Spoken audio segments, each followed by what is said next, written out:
Numbers 11. Now the people began complaining openly before the Lord about hardship. When the Lord heard, his anger burned, and fire from the Lord blazed among them and consumed the outskirts of the camp. Then the people cried out to Moses, and he prayed to the Lord, and the fire died down. So that place was named Taberah, because the Lord's fire had blazed among them. The riffraff among them had a strong craving for other food. The Israelites wept again and said, "Who will feed us meat? We remember the free fish we ate in Egypt, along with the cucumbers, melons, leeks, onions, and garlic, but now our appetite is gone. There's nothing to look at but this manna." The manna resembled coriander seed, and its appearance was like the of bdellium. The people walked around and gathered it. They gathered it on a pair of grinding stones or crushed it in a mortar, then boiled it in a cooking pot and shaped it into cake. It tastes like a pastry, cooked with the finest oil. When the dew fell on the camp at night, the manna would fall with it. Moses heard the people, family after family, weeping at the entrance of their tents. The Lord was very angry. Moses was also provoked, so Moses asked the Lord, "Why have you brought such trouble on your servant? Why are you angry with me, and why do you burden me with all these people? Did I conceive all these people? Did I give them birth, so you should tell me, 'Carry them at your breast as a nanny carries a baby, to the land that you swore to give their fathers'? Where can I get meat to give all these people, for they are weeping to me? Give us meat to eat. I can't carry all these people by myself. They are too much for me. If you are going to treat me like this, please kill me right now, if I have found favor with you, and don't let me see my misery anymore." The Lord answered Moses, "Bring me 70 men from Israel, known to you as elders and officers of the people. Take them to the tent of meeting and have them stand there with you. Then I will come down and speak with you there. I will take some of the Spirit who is on you and put the Spirit on them.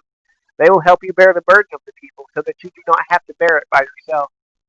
Tell the people, 'Consecrate yourselves in readiness for tomorrow, and you will eat meat because you wept in the Lord's hearing.' Who will feed us meat? We were better off in Egypt. The Lord will give you meat, and you will eat.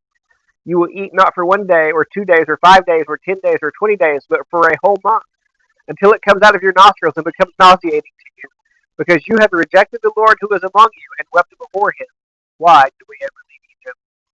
But Moses replied, "I'm in the middle of a people with 600,000 foot soldiers. Yet you say, 'I will give them meat, and they will eat for a month.' If flocks and herds were slaughtered for them, would they have enough? Or if all the fish of the sea were caught for them, would they have enough?" The Lord answered Moses, "Is the Lord's arm weak? Now you will see whether or not what I have promised will happen to you." Moses went out and told the people the words of the Lord.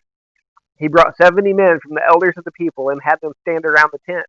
Then the Lord descended in the cloud and spoke to him. He took some of the Spirit that was on Moses and placed the Spirit on the 70 elders. As the Spirit rested on them, they prophesied, but they never did it again. 2 men had remained in the camp, one named Eldad and the other Medad. The Spirit rested on them.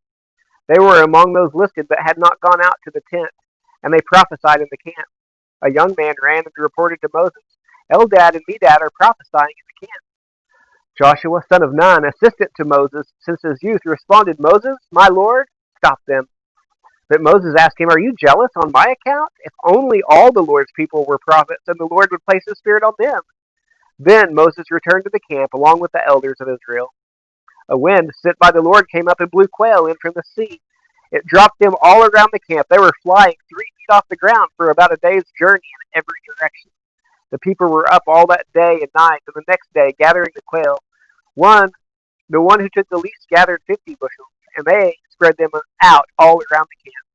While the meat was still between their teeth, before it was chewed, the Lord's anger burned against the people, and the Lord struck them with a very severe plague. So they named that place Kibroth Hattaavah, because there they buried the people who had craved the meat. From Kibroth Hattaavah, the people moved on to Hazeroth and remained there.